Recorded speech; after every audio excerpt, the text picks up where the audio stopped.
G'day, welcome to the Financial Bloke Podcast, the podcast for people seeking the wisdom needed to grow their family's wealth and live a happier, healthier and more prosperous life. My name's Ben Law and I am the Financial Bloke.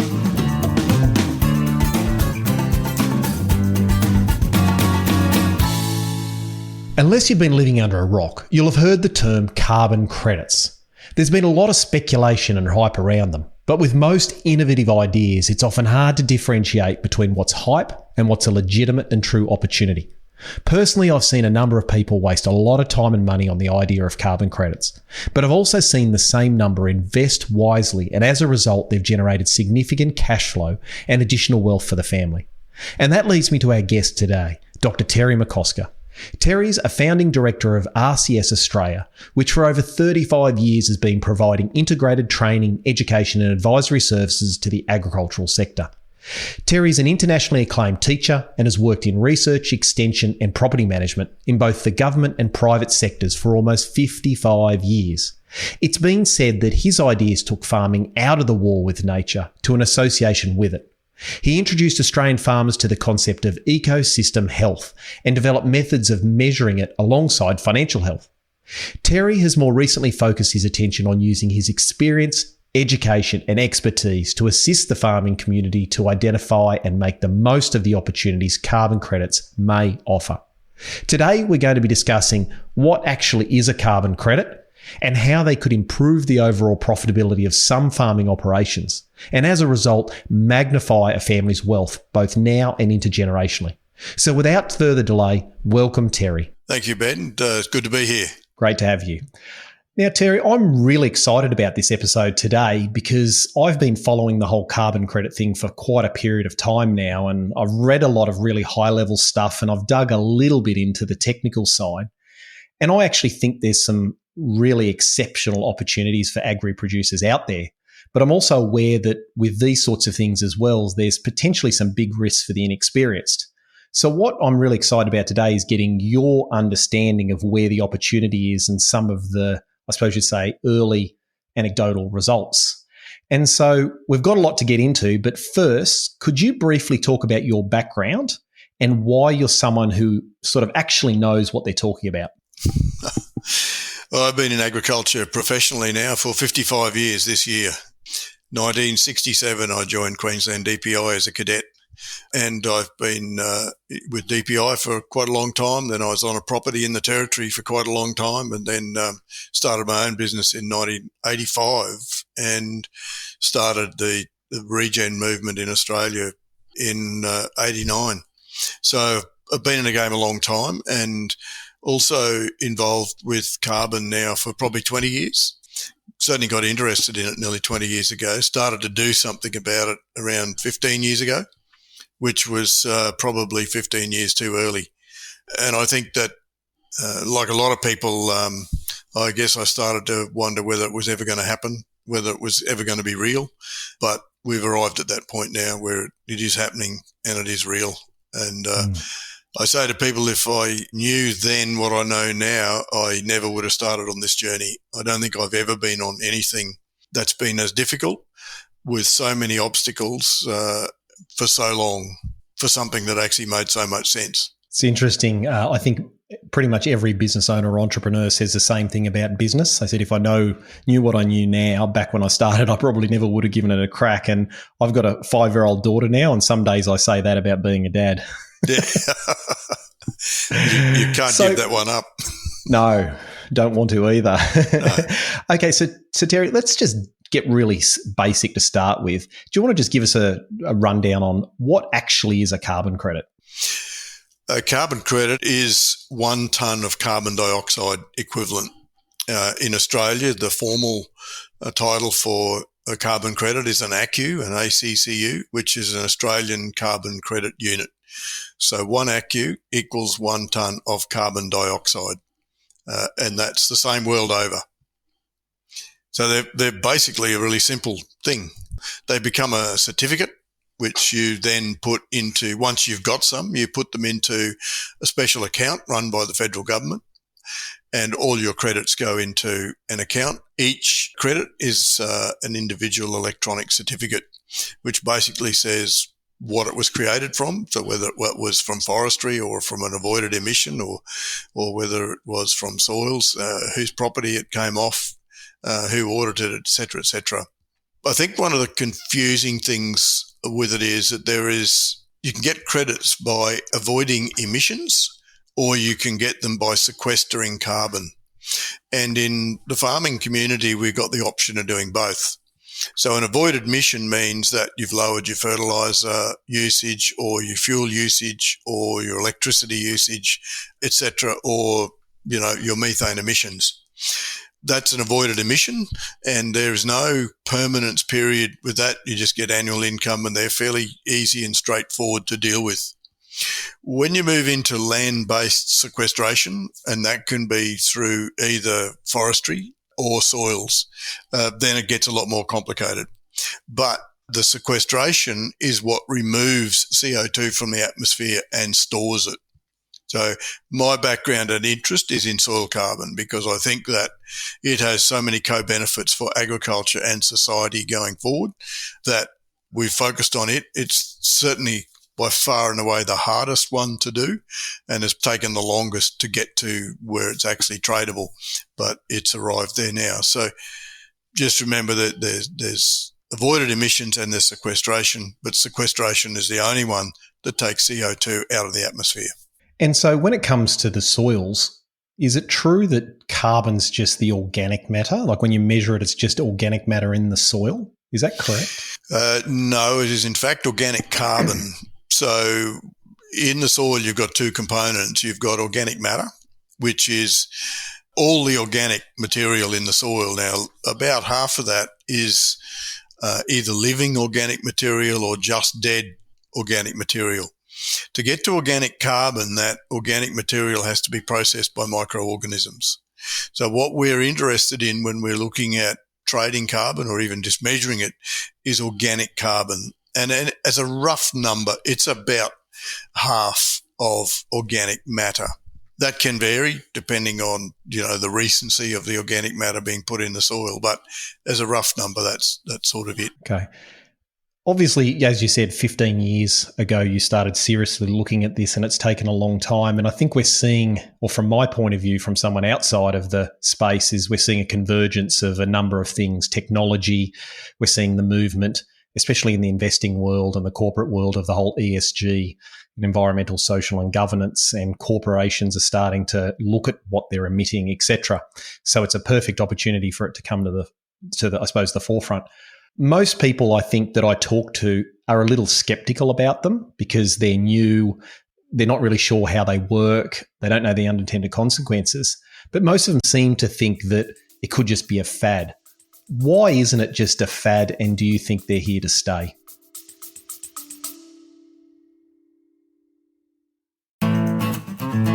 Today's episode is brought to you by AgriCoach. You've worked bloody hard over the years and you've built a solid operation. But as your children grow up and start their own journeys, you're beginning to think about the next 5, 10, and even 15 years and how to keep driving the business forward and ensure a smooth and successful succession plan. Preparing the business, preparing the next generation, and preparing for your eventual retirement all requires a solid plan and a proven process. Unsure about the right steps to take? Head on over to agricoach.com.au/webinar to learn more about our Succession Proof Your Family webinar. AgriCoach, aligning families, growing wealth, and protecting legacies. And now, let's get back to the episode.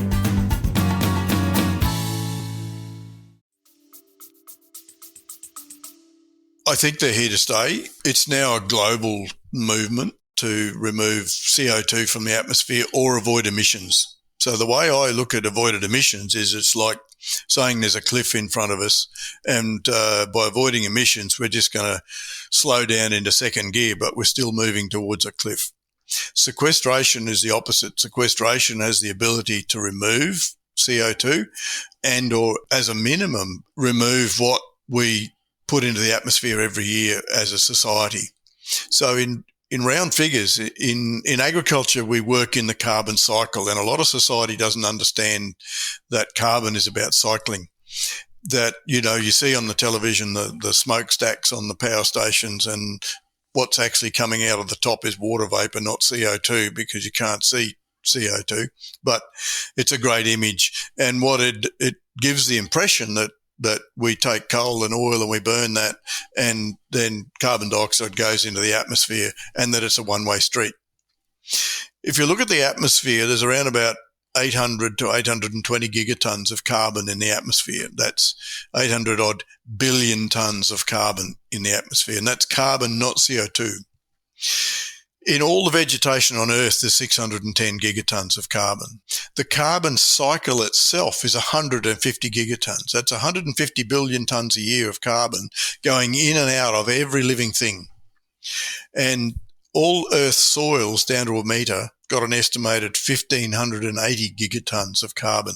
So there's more carbon in the top metre of soils than there is in all vegetation on Earth and the entire atmosphere.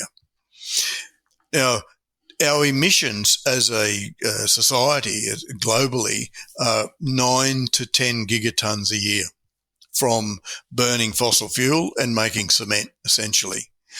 So when you look at 9 gigatons going into a 150 gigaton cycle, and that's able to be deposited then into the 610 gigaton pool of vegetation at 1,580 gigatons of soil, and some of it into the atmosphere, and then a lot of it going into the oceans as well, which are also a major storage of carbon. So to me, it's not a very big ask to take 9 gigatons of carbon each year and put that away in a 1,580 gigaton storage, which is soils. Now, when we do that, everybody wins. So the climate wins because we're removing CO2. Farming wins because that will increase productivity. It increases water holding capacity. So for every kilogram of carbon you put into your soil, you add 6 kilograms of water. And for every kilogram of carbon you put into the soil, you add half a kilogram of nitrogen stored in your soil. So agriculture generally and productivity benefits as we put more carbon into the soil. Society benefits because we're able to reverse some of the changes that we can see, or at least stop it from continuing. But society also benefits because food quality produced off soils that are high in soil organic carbon is much better. And a whole lot of nutrients and phytochemicals are generally in the range of 20 to 30% higher off soils that are healthy compared to soils or production systems that are not healthy. So it's a win-win-win in every direction. And I'm assuming also too, if your inputs would be dropping a lot, the amount of water you'd have to use if you're an irrigator, I'm guessing the amount of urea you'd have to use or fertilizer would also drop as well. Is that correct? That is correct. So, I was talking to some croppers in West Australia only a few days ago, and they're now back to less than 10 units of nitrogen a year on their wheat crops as their soil is getting healthy, compared to people last year who would have put 150 units of nitrogen and up to 300 in some circumstances out of the bag. And it's now a very expensive bag because the price of urea has nearly trebled. So yes, those inputs do come down. Generally, as your water holding capacity goes up, you're much more resilient. If you're in dryland situation, you're the last to go into the drought and the first to come out of it. And in irrigation, as you increase carbon in the soil, you generally would lower water use by 20+%. Wow, that's a big impact to input costs and also productivity. And I think this is the opportunity I'm seeing. Is it's because I saw a lot of farmers and graziers when the gas boom was on, selling to the gas companies access to their properties to be able to pull gas out from underground with the fracking, etc. And they were using it as an income stream coming in. And so that was, for some families, a good opportunity to help pay down some debt, succession plan, intergenerational wealth protect. But there was not the upside to production. It was just purely an income stream that potentially had a downgrading effect on the property. Whereas the carbon credits seem to me that it's not just about the carbon credit income that you'll get.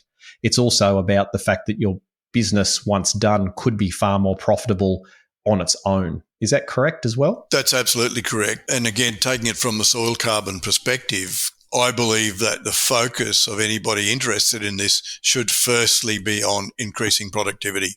So you should be doing practices that firstly increase carbon, but doing it for the productivity increases and the cost of production reductions. Carbon you should then look at as being an offshoot for that, or as a bonus for taking CO2 out of the atmosphere. When it comes to soil carbon, the thing that makes this work, there's actually a magic equation in there. So we measure change in terms of tons of carbon per hectare per year. And if you were sequestering or adding 1 ton of carbon per hectare per year, you're certainly in the money in terms of sequestering carbon. But if you're adding that 1 ton of carbon per hectare per annum, then you're storing more water, you're storing more nitrogen, productivity will go up. But you're also removing CO2 from the atmosphere. And the magic equation is that for every ton of carbon that you put into the soil, you get to sell 3.67 tons of CO2. So what you sequester is carbon, but what you sell is carbon dioxide. And that's the equation that actually makes it work. And it's the only equation that I'm aware of in agriculture that works in favour of producers. That's interesting, isn't it? And I think the point that you made about your focus on improving your business, your profitability of your business, your sustainability of your business, and then the carbon credits then become the cherry on the top, or the super profit, I've heard people call it. I think that's a far more intelligent way to look at it, not only practically, but also from a risk point of view. Because if you do this purely to get the carbon credits and the income off the carbon credits, you are exposed to a fair bit of risk in the sense that the government could change the rules, the demand could change. There's a whole raft of things that could do that. So if it's just the cherry on the top, well, you're lowering your risk. Yeah, absolutely. But the other side of that coin is that unless you are doing it for the right reasons and improving the health of your ecosystem and adding carbon, you won't actually be adding it. And so I think that for some people that might think that this is pretty easy, I'll just go and register a carbon project, do some measurements, and I'm going to get paid. The real key to this is, in fact, the practice change and doing something that's going to sequester carbon. Under no conventional agricultural system at the moment can you actually sequester carbon. So under continuous grazing, you will not sequester carbon. Under normal cropping practices, you won't sequester carbon. So you've got to make practice changes that actually increase the carbon. Otherwise, the measurement system, the trading system, and all the rest of it's a complete waste of time. So it relies 100% on the practice change and the commitment to that practice change. So you need to be doing it for the productivity benefits and the profitability that you get out of the practice change, and then get some icing on the cake. So another side, Terry, is obviously the demand for these carbon credits are coming at, would you suggest, mostly a corporate level? So the larger companies are looking to purchase these carbon credits. So therefore there's money in the game, if that makes sense. So there's enough big companies with deep pockets that are looking to do this, which therefore gives not only some validity, but also the money or the wealth or the cash required to keep the industry going. That's correct. And that's been the big shift probably in the last year or so, is that up until now, the carbon schemes have actually been run by the government for the government. So the government has actually been buying carbon credits. They haven't wanted to pay very much for them. But as we transition now to emitters and big companies needing to buy carbon credits, they'll need to go into the open market and compete for those credits. And it's very much a supply-demand issue like any other market. And right now, the demand significantly outstrips supply. And so whatever that happens, and a good example of that is that a year ago, the price of carbon was around $16 to $17 a tonne. A few weeks ago, it hit $58 a tonne. Wow. It's dropped back now to around $30 a tonne. But I think that by the time, any listener who's thinking of doing this now would have credits to sell, it'll probably be way back up again and I think that within 5 to 6 years, and potentially certainly by 2030, it'll be in the $80 to $150 a tonne range. So we know that right now producers can make very good money at $30 a tonne. And so if it gets up any higher than that, is real cream in terms of income back into farmers. So Terry, because I have a finance background, I work for a hedge fund, did investing for 20 odd years, there could be real differences between different sorts of investments, different, I suppose you'd say, ratings or grades, AAA bonds versus A or B or D bonds.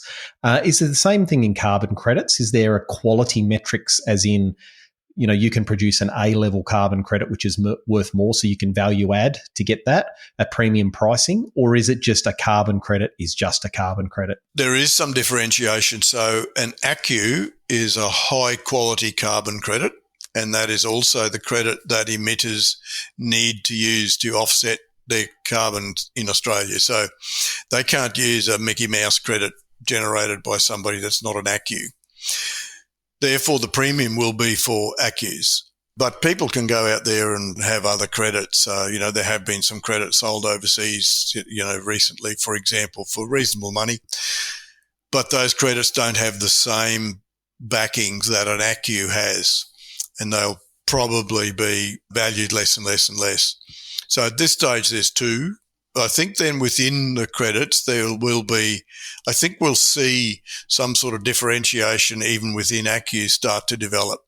So if you compare an emission, avoided emission, that's a one-off thing compared to sequestration. I believe that sequestration should be worth more than a reduced emission, because sequestration is actually taking stuff back out of the atmosphere, whereas an avoided emission is just slowing down what's going out there. And then also when you look at something like soil carbon, it has a massive number of co-benefits. It's also removing atmospheric molecules from the air. Now, water molecules,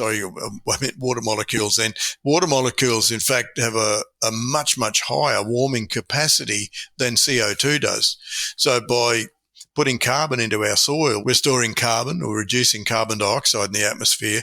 We're taking water molecules out of the atmosphere and nitrogen molecules out of the atmosphere and storing them in soils. Now, all of that increases biodiversity within the soil and within the systems we're producing. So I think we will see over time that things like a soil carbon ACCU will have co-benefits associated with it, which will add even more to it. But there's not a good market for that right now.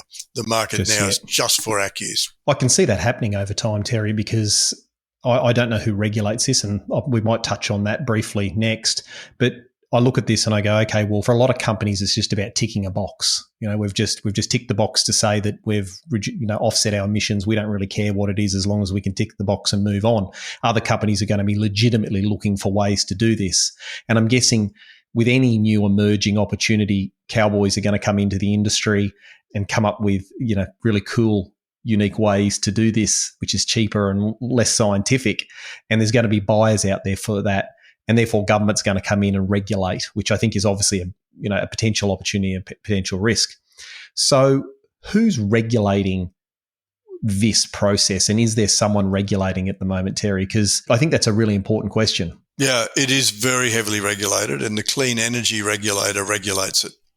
So, for example, if somebody wanted to do a soil carbon project, that's got to be done within the guidelines of a soil carbon methodology.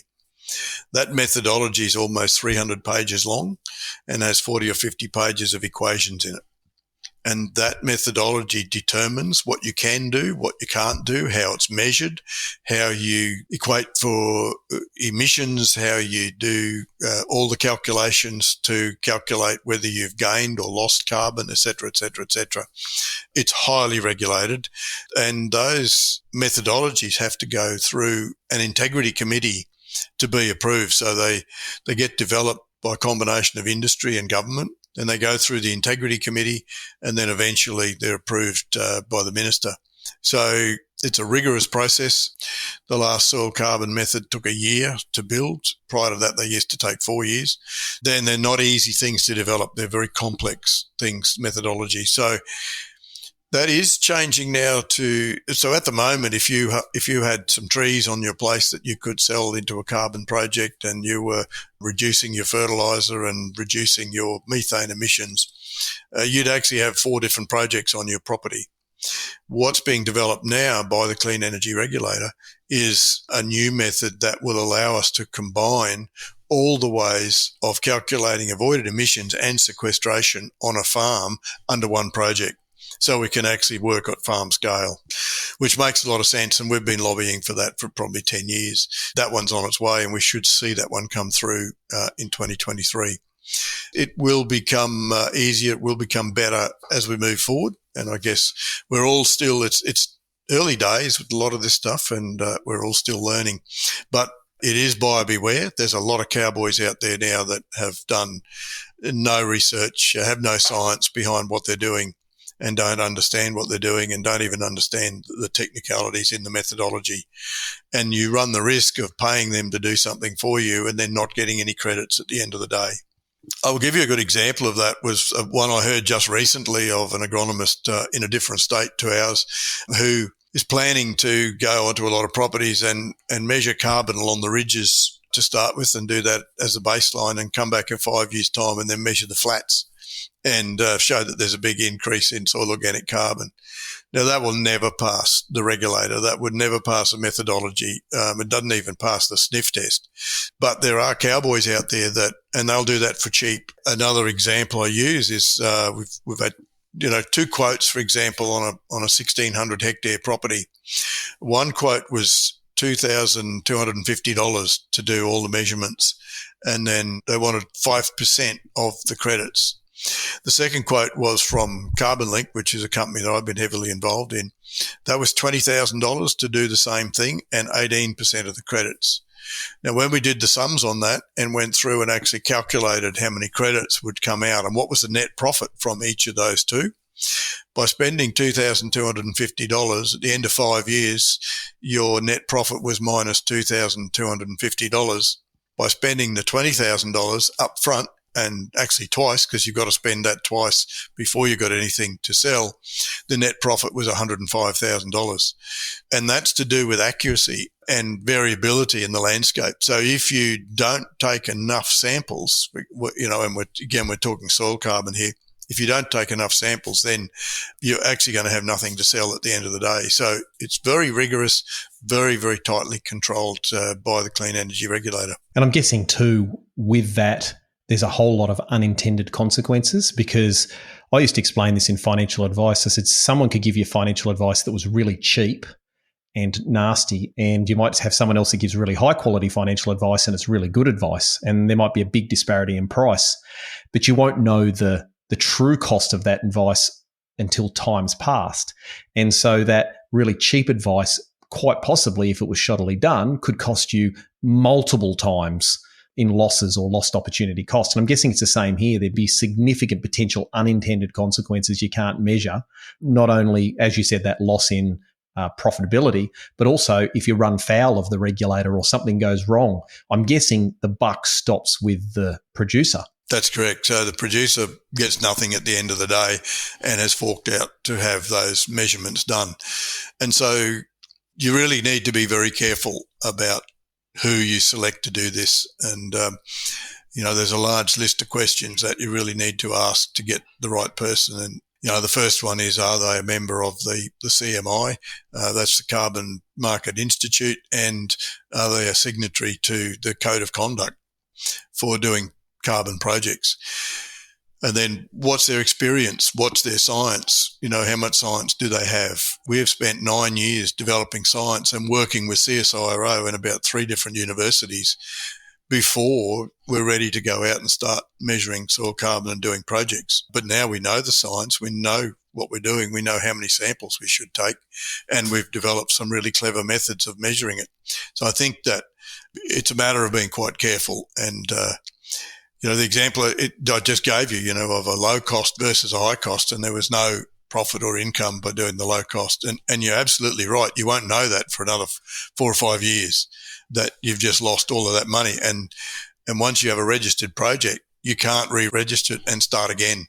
It all relates back to your original baseline. And if you've got that wrong or you haven't got it accurate, you're actually going to be discounted on your credits for the next 25 years. And that can be very expensive. Oh, yeah, I can imagine that would be massive. That not only the lost income, but the opportunity, like what other things you could have done if the industry's changed. And I think that's a really important point I've just popped into my head there, Terry, is you need the science. So that's really important. You've got to get the science right, and you've got to have an understanding about the practical implication of that. It's not just being able to go out with a machine, do a core sample or whatever we do and get that information. But you've also got to then lay that with what practical things do we need to know from an operational, how do we change our operation to be actually able to improve our situation. It's not just about the measurement, is it? There's a combination of skills required to make the project successful. Absolutely. There's a lot of skills and a lot required to make it successful. For example, all the data that's collected has got to be kept for at least 25 years. So Where's the data stored? How is it stored? What's the security of your data? They're all issues that people need to think about. So if you get, some bloke comes along in a ute and says, well, I don't know how to do this. I'm an agronomist and I'm away. But it's not that simple and it's quite complex. I think, when you're looking at something like this, I think you can use the analogy of buying a bull. You can go out and buy a cheap bull and put that across your cows. The impact of that bull is going to last in that herd for the next probably 15 years. And if that bull's taking your reproduction rate backwards or your production, whatever production parameters you need, if it's taking it backwards, then that's a very expensive bull at the end of the day and expensive for the next 15 years. Whereas if you go out and buy an expensive bull that is going to improve your genetics over a long period of time, it takes a long time to get that money back. So you go and buy a bull, it's years before you see any income come back from that bull, before you sell any offspring from that bull. It's very similar with the carbon. You invest in a baseline, it's years before you see any income come back. But you've got to invest in the right genetics, if you like, of that baseline so that it's going to deliver fruit for the next 25 years. Absolutely. And I love the saying, Terry, and I hope I don't butcher this, price is what you pay, value's what you get.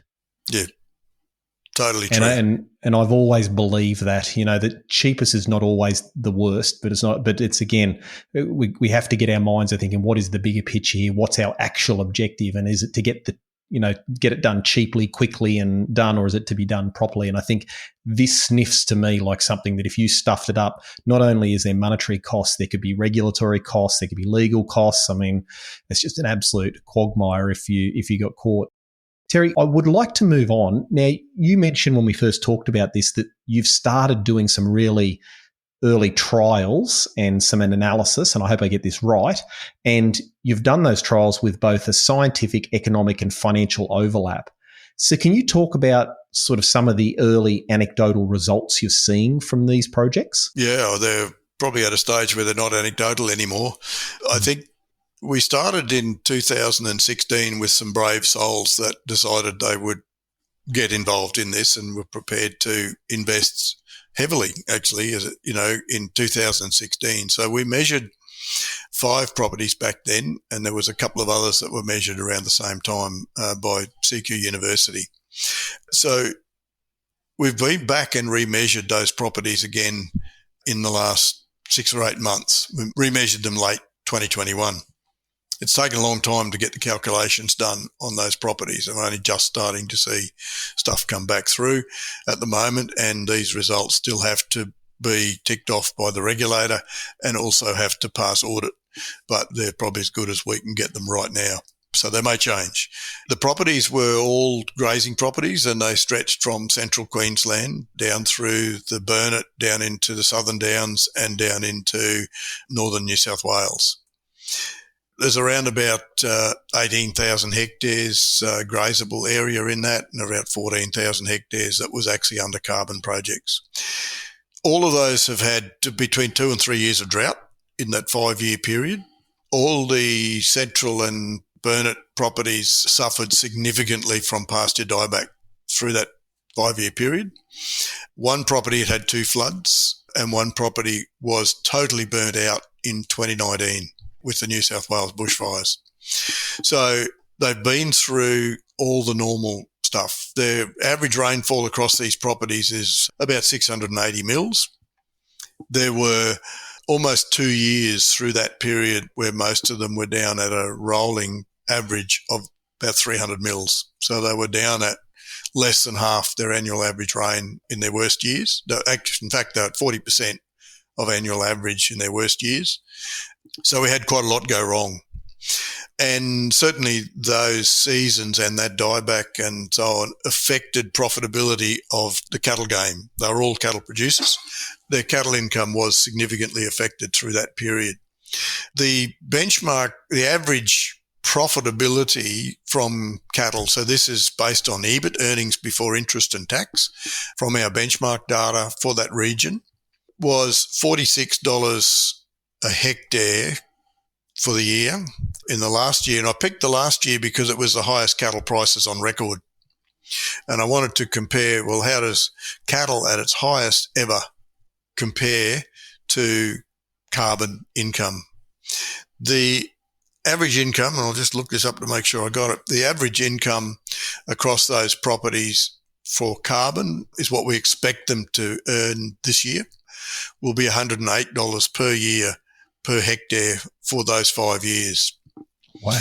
So I think that, it sort of indicates that, that is significantly above where all of their annual average EBITs were through that 5-year period.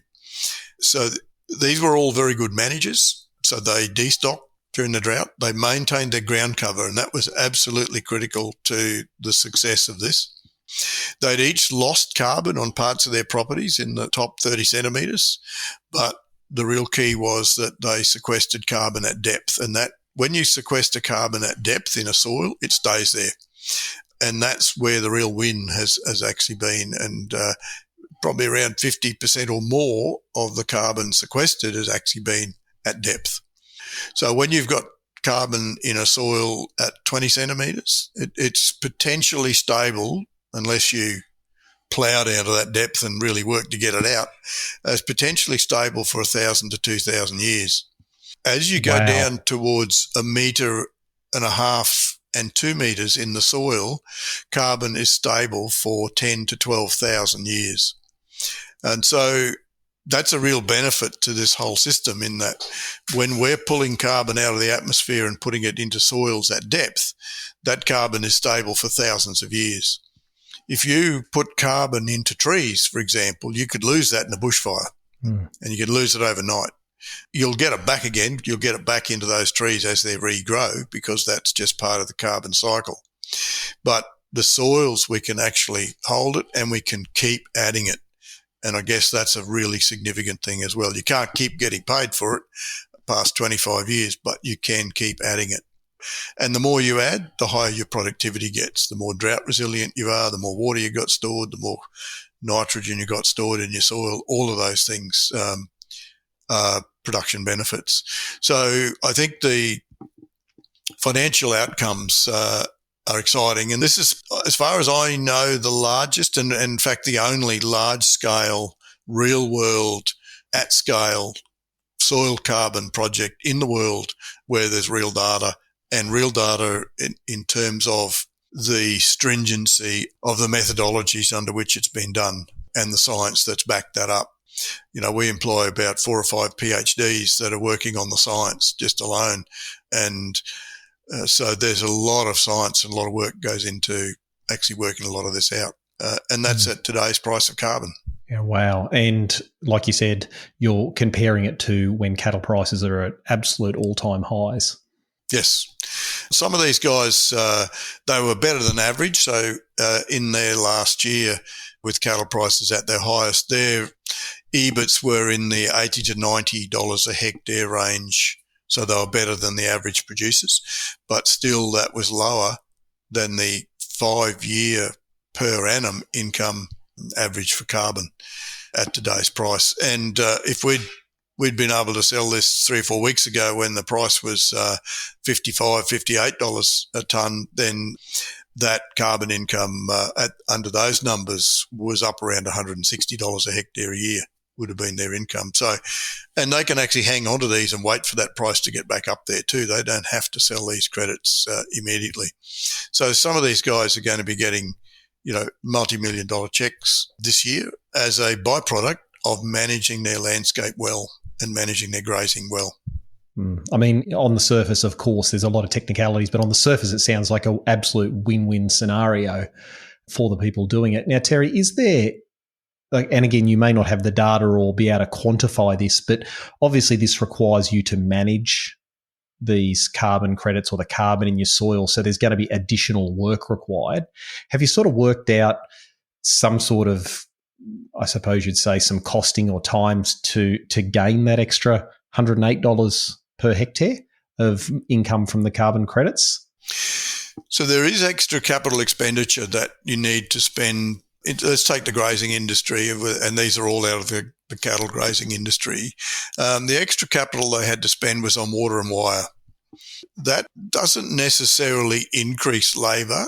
It changes what labour does. It doesn't reduce it either. And I know some of these properties now are growing. They've bought extra properties around them because they're generally fairly good operators. And so the capital spent on increasing productivity is generally somewhere in the $60 to $100 a hectare range. So that's an upfront, once-off sort of capital expenditure on water and wire.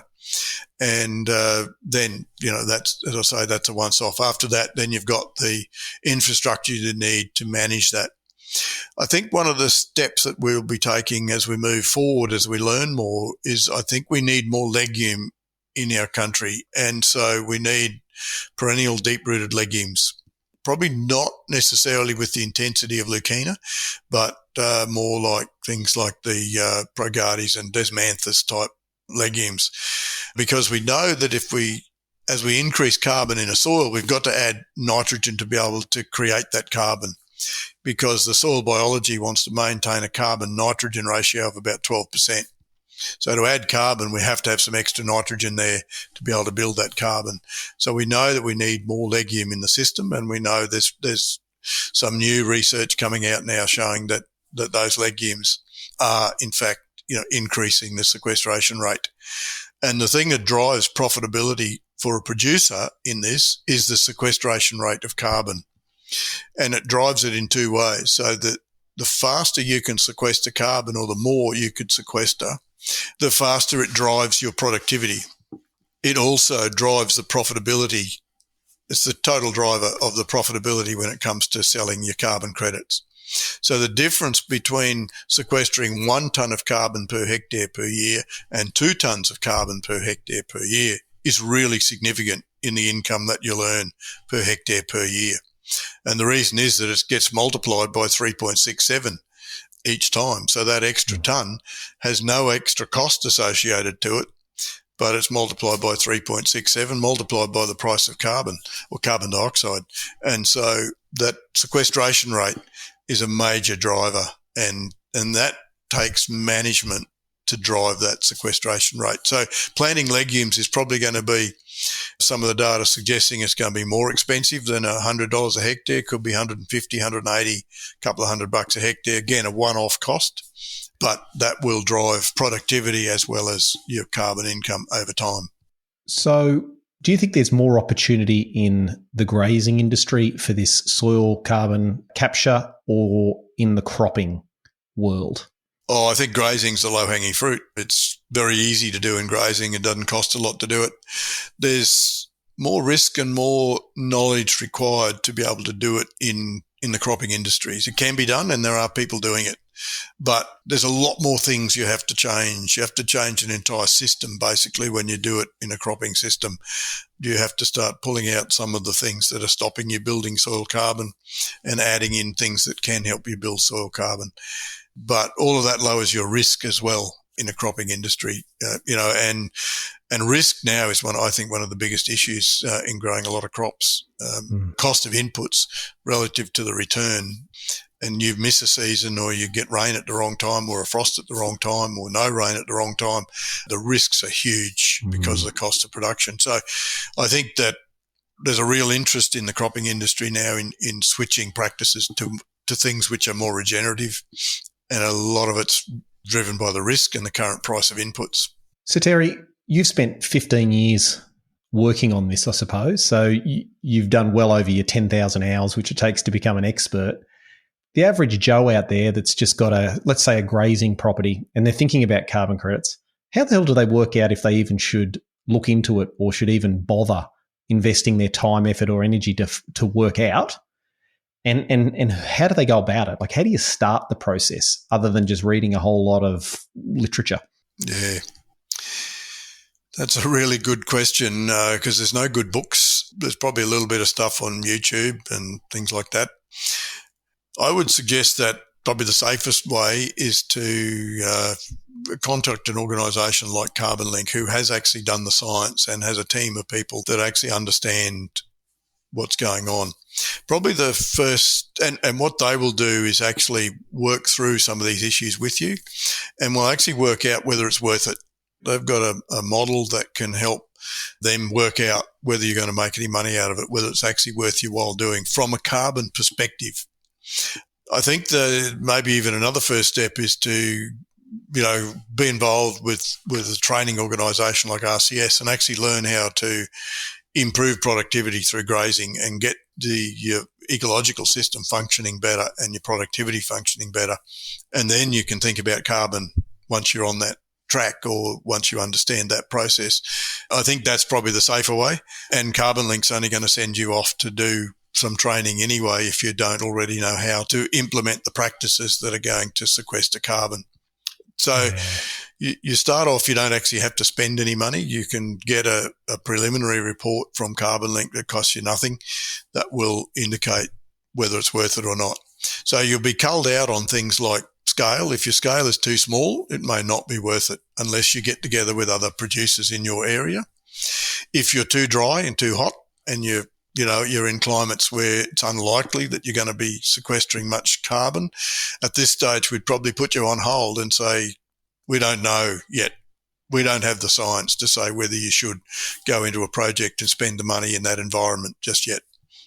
So there'll be reasons why you could be culled out. Then the reasons why you'd be culled in would be if you've got fairly good soils. The things that help you sequester carbon is good rainfall, so generally above 500 mils, a clay-based soil, and cooler temperatures. So as you go further south in Australia, the easier it is to sequester carbon, and the further north you go, the harder it is. So I think that once you get past about Rocky, Mackay type region going north in Australia, we're actually putting on hold anybody from that area that's saying we want to do a carbon project.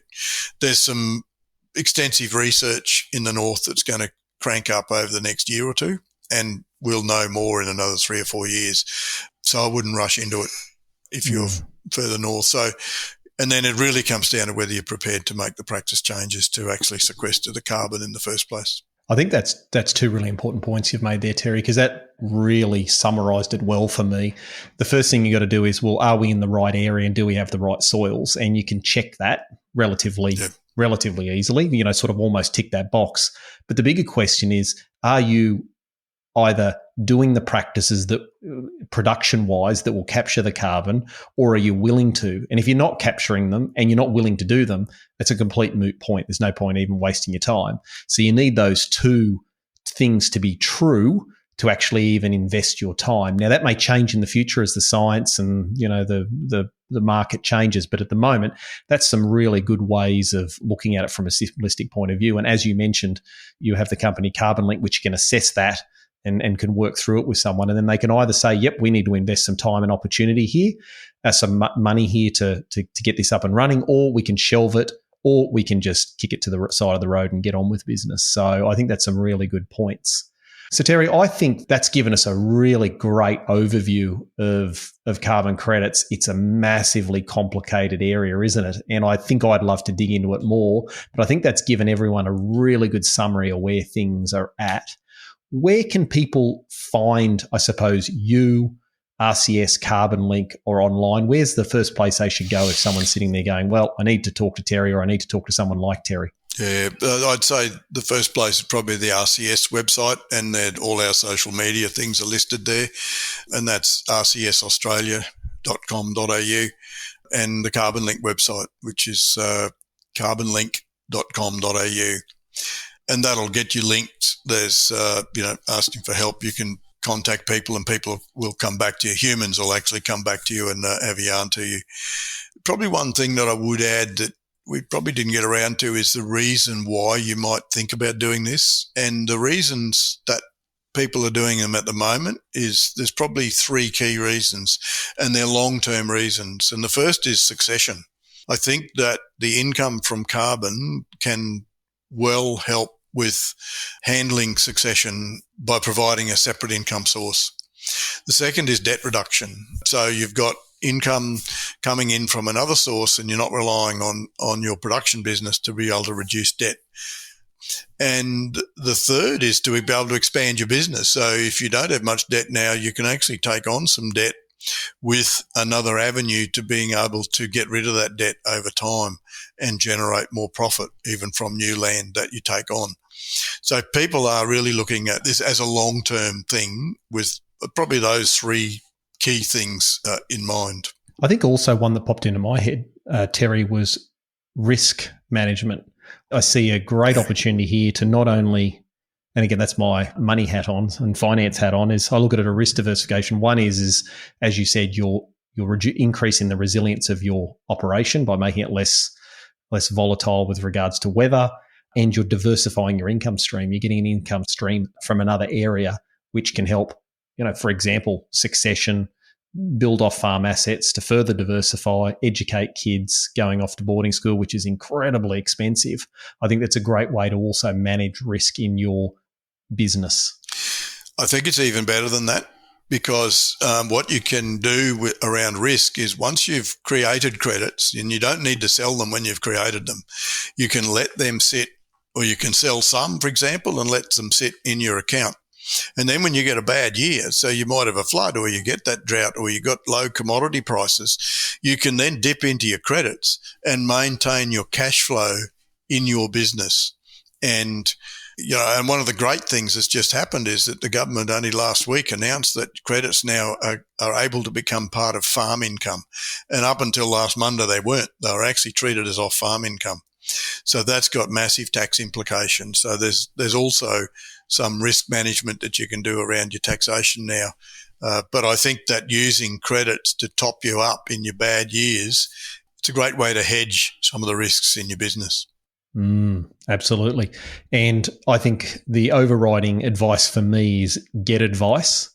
I think be careful who you listen to, do your maths and realise that it's not a get-rich-quick scheme. This is actually a solid business that requires a business plan and proper business skills, and it's not just a one-hit wonder quick fix. Absolutely. No, you've got to think of it long-term, and you've got to have a good why to do it, because there's capital to spend up front, there's changes to make in the way you run your business, and you've got to wait for that income to start coming in. Yeah, and it will get better, and that income at the moment is lumpy. It's every 5 years, but that will start to become annualised down the track. Yeah. Excellent. Well, look, Terry, that's been absolutely fantastic. I've really enjoyed that. I've learnt quite a bit so far, a lot more to be learnt.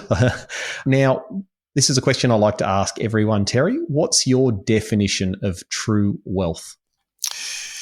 My definition is wealth is actually the point at which your purpose, your productive life, and your profits converge. So in other words, if you're living your purpose, you're enjoying your production, how you produce whatever it is you produce, and then you're making enough money out of that to do whatever it is you want to do, then to me, you're wealthy. And it is not about what car you're driving or how much money you've got in the bank. And I think that the two human aspects of that, of living your purpose and enjoying your journey, are two really, really critical parts of being wealthy. Perfect. That's a great response. Well, look, thank you very much for your time today, Terry. And I'll put in the show notes how people can get access to Carbon Link and RCS at anyone that needs them. And I reckon we'll have a conversation about this again as time goes on and dig in a little bit further. So thanks for your time. Righto. Thank you, Ben. Well, I learned a lot today off Terry. He's an absolute wealth of knowledge and he has so much experience it's not funny. So before we go, I just wanted to reinforce a couple of key points that resonated with me that I suppose Terry raised, and I just want to reinforce them if we can. So the first point is carbon credits aren't for everyone. Now, for some people, they're going to be an amazing opportunity. Others, they're going to be a nightmare. So you really need to figure out if they're for you before you invest a whole lot of time and get too excited about them. And it could be things like, you don't want to take the time or spend the money up front to be able to get the carbon credits working, and you don't want to deal with the ongoing management and risk. Or it could just be that your operation doesn't allow you to do that. So you might have been in a lower rainfall area. I think Terry mentioned about you need to have a certain amount of rainfall to optimize it. And it could also be that you're not willing to change your operation or not willing to spend the money to change the operation to be able to maximize the carbon credits. So you really need to work that out up front. But it's important to note that even if now it doesn't work, there could be a change in the situation or a change in your situation 6 months, 12 months, 10 years from now, where it might actually make it viable. So you need to just keep a finger in there or an ear out to see if it does change and it might suit your situation. The next point is, it seems like a bit of an obvious one, but it is get advice. Make sure you speak to the right people to be able to know if it's right for your scenario. And whenever there's a new opportunity and there's some money to be made, there's going to be cowboys coming into the industry trying to make a quick buck. So you need to really do your research on who you're getting advice from and make sure you don't cut corners and do it properly. And the last point, I think, is there's a couple of key little areas in this, but with any opportunity, Terry mentioned this, which is the carbon credits shouldn't be your only goal. They shouldn't be the thing that you're chasing. It should be the increased production and building a more resilient operation that becomes the target of your program. And then the carbon credits are just the cherry on the top. So therefore, if you go down this path, it's a viable operation, even if the carbon credit opportunity changes or it doesn't quite work out how you expected it to. So I think that's really important. And that's what Terry's research found over the last X amount of years, is that by changing what you did or the way their trial people, I suppose you say, operated, they actually got an increase in production and resilience, which was absolutely key to their long-term success. The next part is it's not just the income that you get potentially from the carbon credits, it's what you can do with that income.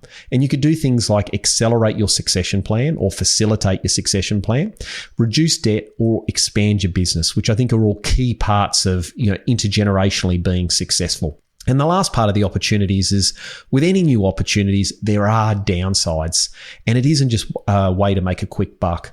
And I think I always like to use the words of unintended consequences. There's going to be unintended consequences of this opportunity. There's going to be unintended consequences of legislation that comes in, market forces, etc. And you need to be really careful around those. And when governments get involved with legislation or regulation, governments have an absolute way of making things more complex, more expensive, and they can change the rules quickly. So you just need to always be aware of the legislation or regulation. But in saying all that, I think the opportunity for the ag industry is huge, and especially the people that want to do it properly. So if you're serious about building your wealth, why don't you come along and join our private Facebook page, the Financial Blokes Wealth and Wisdom. And if you enjoyed this episode, please subscribe or follow in whatever app you're listening to it, whether that be Apple, Spotify, etc. And if you could help a bloke out, that'd be amazing if you could share this podcast or any other podcast you find interesting with your family and friends. Now that's it for this week. Thanks for investing your time, and I'll see you in 2 weeks.